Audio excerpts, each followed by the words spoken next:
তুমি যদি সত্যিকারের সফলতা চাও তাহলে আজই এই 5টা জিনিস ছেড়ে দিতে হবে। 1. ঘুম। না, একদম না ঘুমিয়ে থাকা নয়, কিন্তু অলসভাবে পড়ে থাকা দিনের পর দিন সফলতার পথে সবচেয়ে বড় বাধা। 2. বন্ধুদের আড্ডা। যারা সময় নষ্ট করে কিন্তু তোমার স্বপ্নের পাশে দাঁড়ায় না, তাদের একটু দূরে রাখো। 3. মোবাইল। দিনরাত স্ক্রোল করে জীবন পাল্টায় না।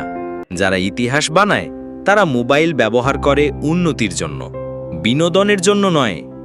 4. কষ্ট সহ্য করতে হবে। সফল হতে গেলে কাঁটা গিলতে হয়, আর এই কষ্টই একদিন তোমাকে সিংহাসনে বসাবে। 5. নিজের ভিতরের ভয়, সন্দেহ, অলসতা এসবের বিরুদ্ধে প্রতিদিন যুদ্ধ করতে হবে। তুমি নিজেই নিজের সবচেয়ে বড় শত্রু, আবার সবচেয়ে বড় বন্ধু। তাই আজ থেকেই সিদ্ধান্ত নাও, সফল হতে হলে নিজের সাথে আপোষ নয়, যুদ্ধ করতে হবে।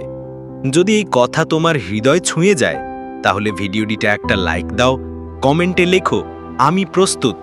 আর এমন আরও ভিডিও পেতে চ্যানেলটি সাবস্ক্রাইব করে পাশে থাকা বেলটা বাজিয়ে দাও। সফলতা তোমার অপেক্ষায় আছে। তুমি কি প্রস্তুত?